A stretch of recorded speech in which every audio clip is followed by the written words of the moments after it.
Do you know why people stop listening to you? Because your words never land. In a world full of noise, a voice without clarity is nothing but static. You can speak for hours, but if every sentence blends into the next, your audience will walk away with nothing.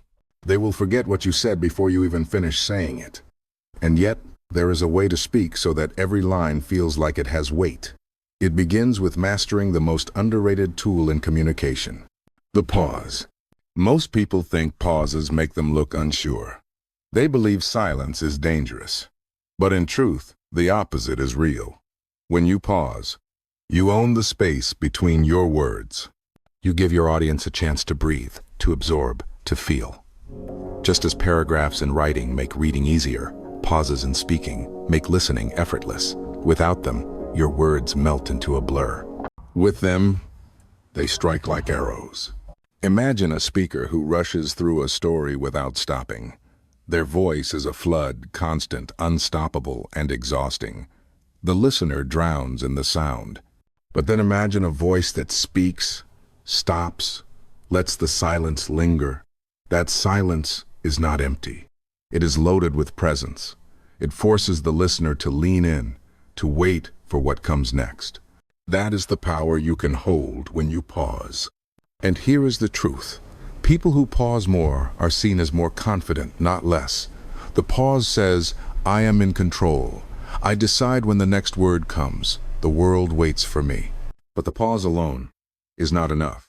If you want to make your words truly resonate, you must combine it with another habit that changes everything. You must learn to slow down, to highlight. You see, most people speak at one constant rhythm. And most of the time, that rhythm is fast. It is the default for those who grow up in busy environments, in competitive cultures, in places where speed is seen as intelligence. I grew up like that. When nerves hit, I would accelerate without thinking. I believed that the faster I spoke, the more I could say, the greater the impact I would have. But I was wrong. Speaking fast all the time does not make you sound smart. It makes you sound forgettable. When everything is fast, nothing stands out. It is like reading a book where the whole page is highlighted. The eye does not know where to focus. The mind remembers nothing. But when you slow down, when you drop your pace at a key moment, something changes. The listener feels it. They sense the importance without you having to tell them. It is like lowering your voice before delivering the most important sentence of your life. Let me show you. Listen to these two versions. First, at normal speed. Your voice matters, and communication is one of the most important skills you will ever develop. Now, the second version. Your voice. It matters. Communication is not just a skill. It is a superpower. The second one hits harder. You felt it. And that is the point. Slowing down acts like a verbal spotlight. It says to the listener, pay attention. This matters. But even slowing down will not save you if your sentences themselves are weak. This is where the third habit comes in. You must learn to speak in declarative statements, short, complete, and certain. Rambling is the enemy of clarity. It happens when your mouth moves faster than your thoughts.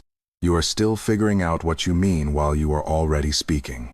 The result is a mess of half-formed ideas, fillers, and detours. And it makes you sound unsure, even when you are not. I used to talk like this. I would layer words upon words, hoping the meaning would eventually surface. It never did. Then, I learned to strip away the clutter, to say exactly what I meant in one clean sentence. Instead of saying, maybe we could look at posting on social media more often because it might help our engagement, I learned to say, consistency in our social media will increase engagement. That is it.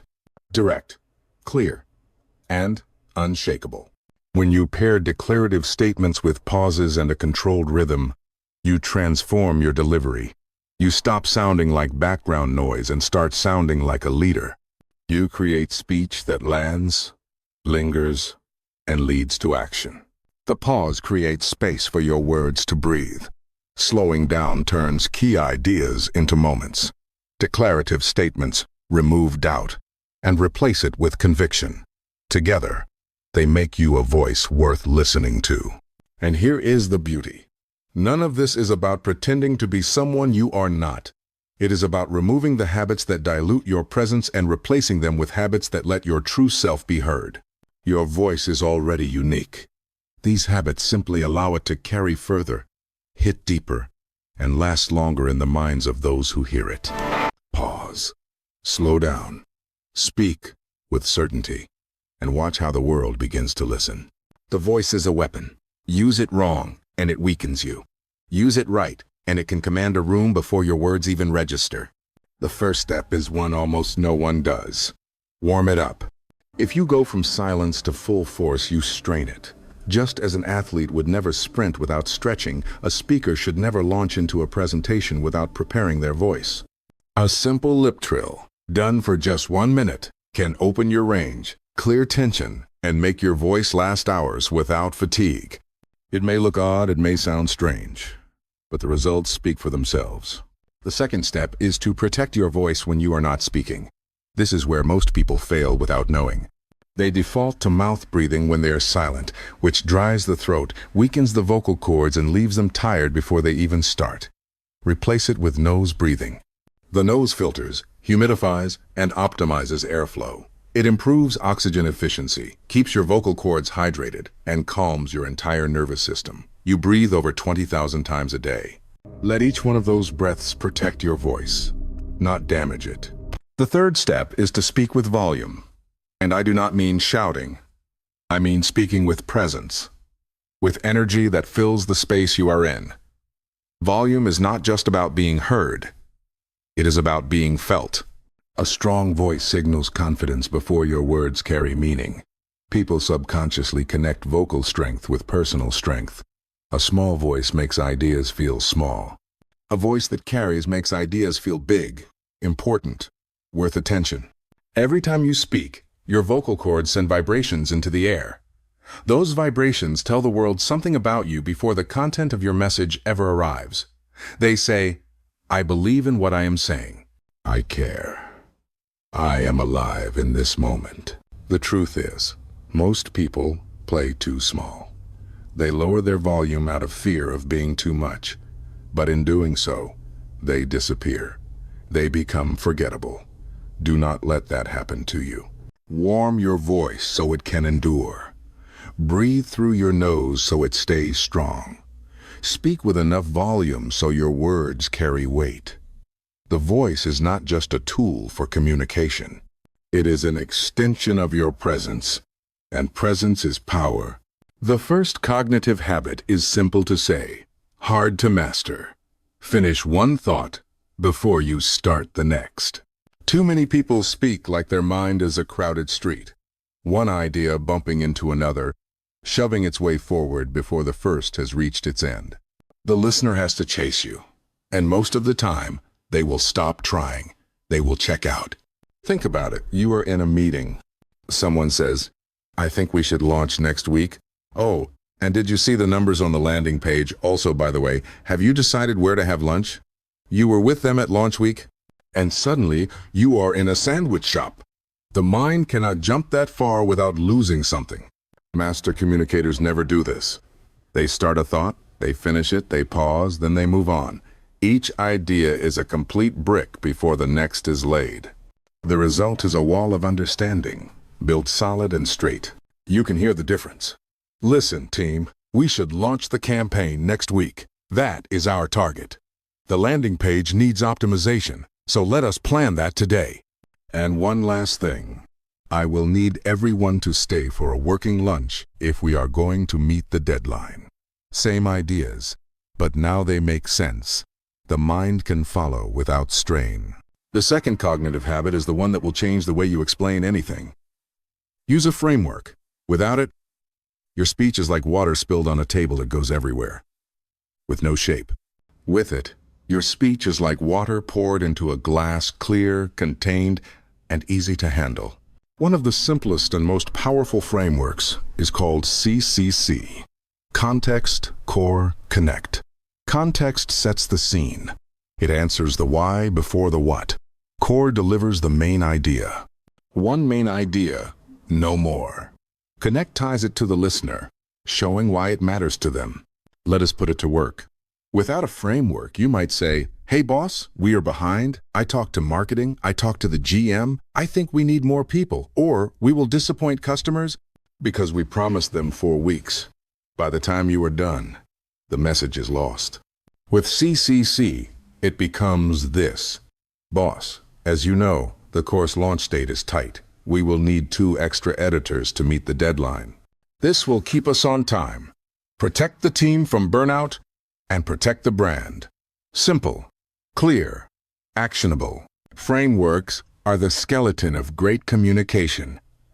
They hold your words in place, giving them form and strength. Without them, you ramble. With them, you resonate. The third cognitive habit is a skill as old as storytelling itself. Use analogies. An analogy is a bridge between what your listener knows and what they do not yet understand. It takes the unfamiliar and ties it to the familiar, making it instantly relatable. I remember a mother trying to explain compound interest to her husband. She said, "It is exponential growth, where the interest accrues not only on the principal but on the previously accumulated interest." He nodded politely, but you could see nothing had landed. Then she said it slower, as if slowing down would magically make it clear. It did not. What she needed was an image, a snowball rolling down a hill. At first, small, but with every turn, it picks up more snow. The bigger it gets, the faster it grows. Start early, and it becomes so large, it moves faster than you can run. Now he understood. Analogies do 3 things. They make your message stick.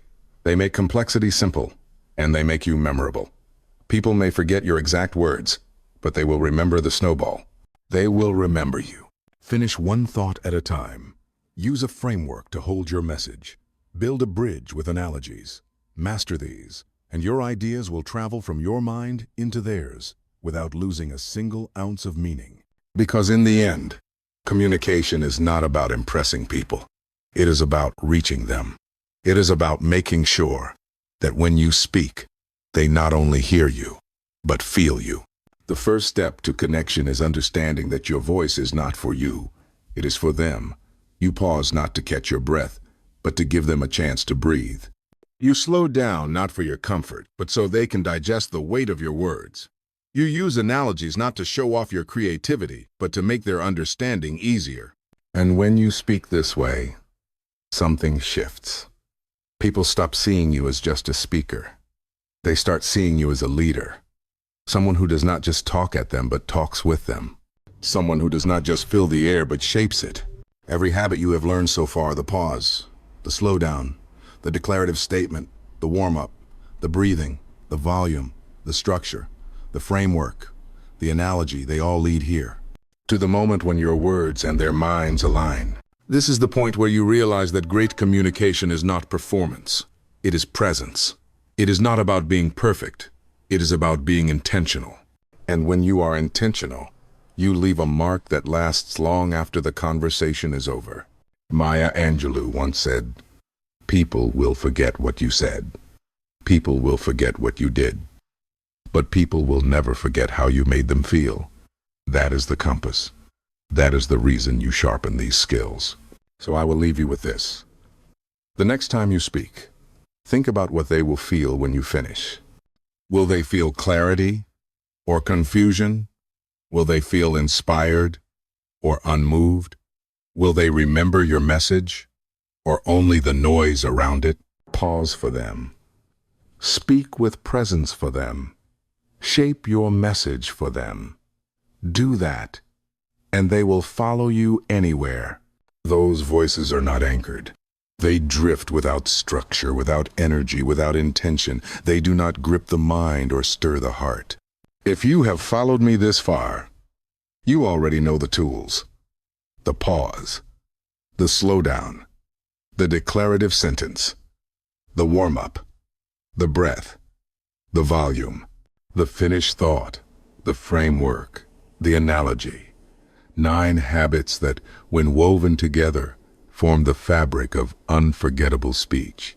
But here's the truth. Knowing the habits is not enough. Mastery demands discipline. Without discipline, you will slip back into the patterns that keep most voices invisible. And the most dangerous habit of all is thinking that once you have learned, you can relax. You cannot. You see, communication is a living skill. It breathes with you. If you neglect it, it weakens. If you train it, it grows sharper, more agile, more powerful. That is why the best communicators are never finished. They are students until the last day they speak. And yet, there is another reason voices are forgotten. The speaker is not connected to their own words. They are repeating information, not sharing conviction. The audience can sense it. They can feel when you are speaking from a place of memorization instead of meaning. When your words do not matter to you, they will never matter to them. This is where many talented speakers fail. They focus on style, on delivery, on posture and tone, all important. Yes, but they forget the source. The source is belief. A man who believes what he says will hold the room without effort. A woman who speaks from conviction can command silence with a single word. And belief is contagious. When it runs through your voice, it spreads into the air, into the listener's chest, into their very bloodstream.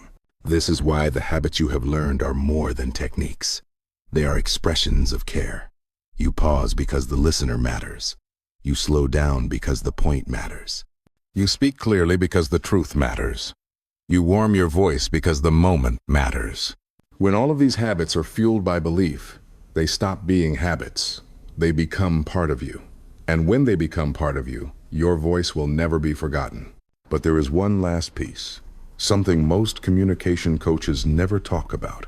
It is not what you say in the spotlight. It is how you train in the shadows. The greatest voices are not built in front of audiences. They are built in the quiet moments, in the daily conversations, in the times when no one is watching. Every exchange is practice. Every greeting, every question, every small talk interaction, they are all opportunities to sharpen your delivery, to test your presence, to practice your frameworks. Do not wait for the big stage to show up. Show up now. Show up in every moment.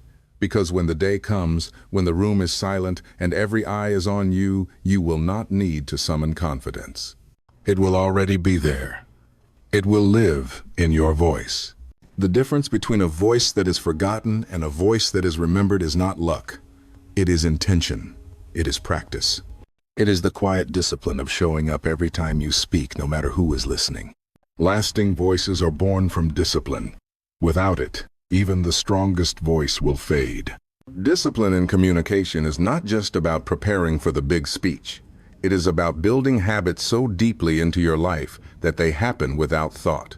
You do not decide to pause. You just pause. You do not remember to slow down. You just slow down. Your mind naturally completes one thought before beginning another. This is what separates a practiced speaker from a natural presence. And here is where most people stop too soon. They think, I know the habits now, so I am done. But discipline is not a moment. It is a cycle. Learn, apply, refine, repeat, over and over, until the habits are part of your nature. To keep your voice strong, you must train it like an athlete trains their body. Warm up before every important conversation. Protect it when you are silent. Use it with presence, even in casual talk. This is how you keep it sharp. To keep your message clear, you must keep your mind in shape. Practice frameworks until they are second nature. Look for analogies everywhere in nature, in daily life, in your own experiences, so that when you need one, it is ready. And to keep your presence magnetic, you must stay connected to your own words. Do not speak for the sake of speaking. Speak because the message is alive inside you. There is a kind of power in this level of discipline. It is the power to walk into any room and know that you can hold it. Not because you are louder, not because you are more clever, but because you have trained yourself to be present, clear, and intentional in every moment. I have seen people transform their lives by mastering their voice. Doors open, opportunities appear, relationships deepen, because people are drawn to clarity. They are drawn to strength that does not shout, but resonates. And perhaps the greatest gift of all is this. When you master your communication, you give more of your true self to the world. You stop hiding behind filler words and nervous speed. You stop watering down your message. You stop playing small. Instead, you step forward, fully seen, fully heard. A disciplined voice is not just a skill, it is a legacy. Long after the conversation ends, long after the event is over, long after you have left the room, your words can still be alive in the minds of those who heard them. That is the mark of someone who speaks with discipline. That is the mark of someone whose voice will not fade. So keep training, keep showing up, keep sharpening every habit until it belongs to you completely. Because the world does not just need more voices, it needs more voices worth remembering. You can have perfect delivery, a strong voice, a mind full of structure, and still fail to connect if your presence tells a different story. People decide if they trust you before you finish your first line. Presence begins with stillness. Not the stillness of fear, but the stillness of control. When you enter a room, you do not rush to fill the air. You let the air adjust to you. You stand with balance, with weight in your steps, with eyes that see the people you are about to speak to. The pause you learned earlier applies here too. It is not just for speech. It is for your entrance, your movement, your energy. Then comes alignment. If your words and your body speak different languages, the audience will believe the body every time. You cannot talk about confidence while shrinking into yourself. You cannot speak about clarity while fidgeting and glancing away. Great communicators understand that every gesture is part of the message. A steady gaze tells the audience, you are with them. Open hands tell them, you are honest. A grounded stance tells them, you cannot be shaken. And yet, presence is not about performance. It is not about acting confident. It is about stripping away everything that distracts from your truth. When you are fully present, you are not thinking about yourself at all. You are thinking about the person in front of you. This is the paradox. The more you focus on yourself, the less present you are. The more you focus on them, the more powerful you become. Presence is also about listening. A master communicator does not just speak well, they listen well. They read the shifts in posture, the flicker in someone's eyes, the way silence feels heavier in some moments than in others. They adjust in real time. Because speaking is not a monologue. It is a dance. And you cannot dance if you are only moving to your own rhythm. Here is the truth. Presence cannot be faked for long. You can act for a moment, but people feel when you are not truly here. They can sense when your mind is somewhere else, when your focus is split. So the question is, how do you build true presence?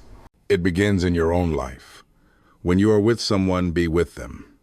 When you are listening, really listen. When you are speaking, commit fully to that moment. Remove the habit of partial attention. Stop checking your phone mid-conversation. Stop planning your next sentence while someone else is talking. The more you train this in daily life, the more natural it becomes in high-stakes moments. Then, when you step into that meeting, that stage, that conversation that matters, presence will not be something you put on. It will be something you are. And when you are fully present, people feel safe with you. They open up, they lean in, they follow where you lead. A strong voice can get attention, but presence keeps it. And without it, even the most perfect speech will vanish the moment it ends. We live in a world that moves too fast. Most conversations are rushed, shallow, and transactional.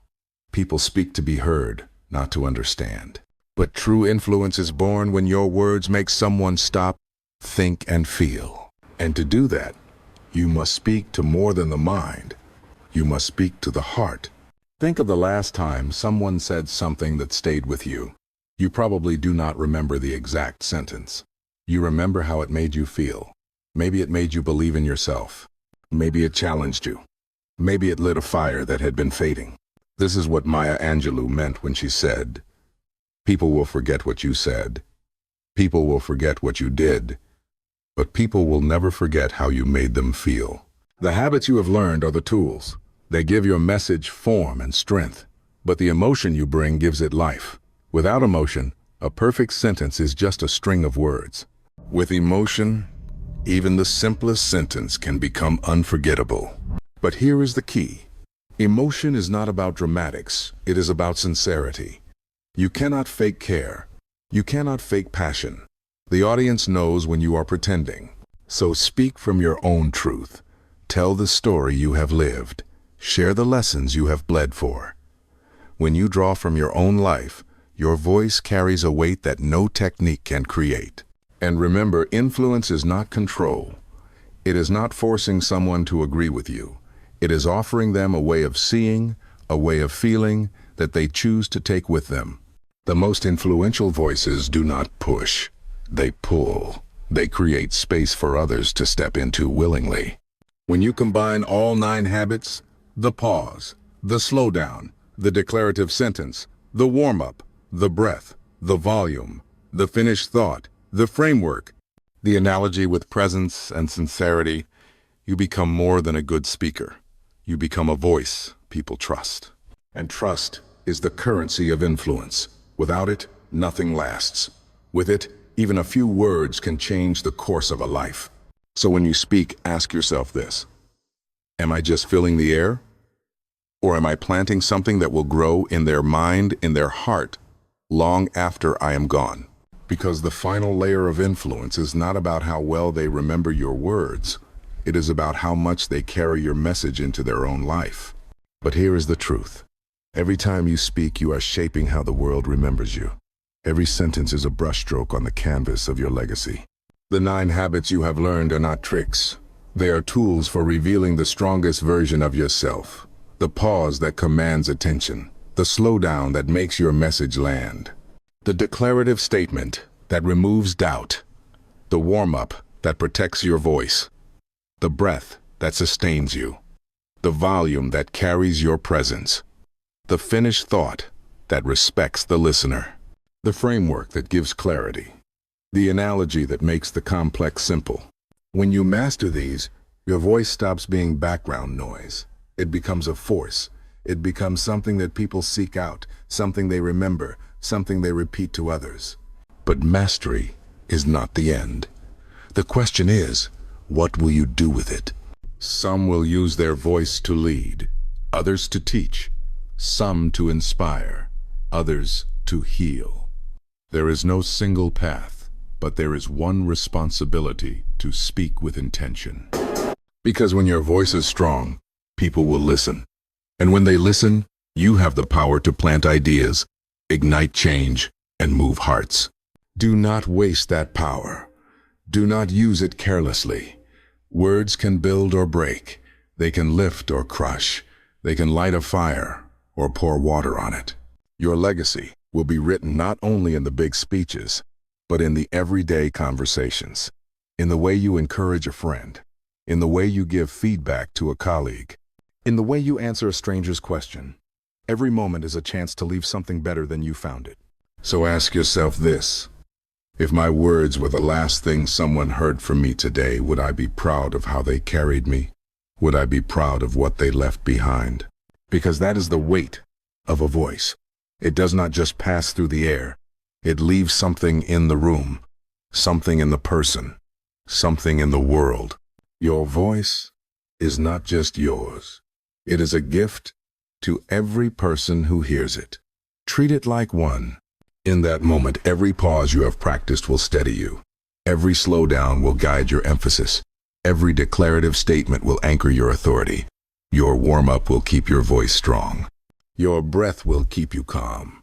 Your volume will carry your conviction. Your finished thoughts will make your message land. Your framework will hold it together. Your analogy will make it unforgettable. And you will realize something. You are ready. Not because you memorized a script, not because you copied someone else's style, but because you have built yourself into someone who can speak with clarity, with confidence, and with care In any situation, at any time, the world will always have noise. It will always have voices that talk without saying anything. Do not be one of them. Be the voice that cuts through the noise. The voice that people lean in to hear. The voice that stays with them long after the moment is past. Maya Angelou was right. People will forget what you said. They will forget what you did. But they will never forget how you made them feel.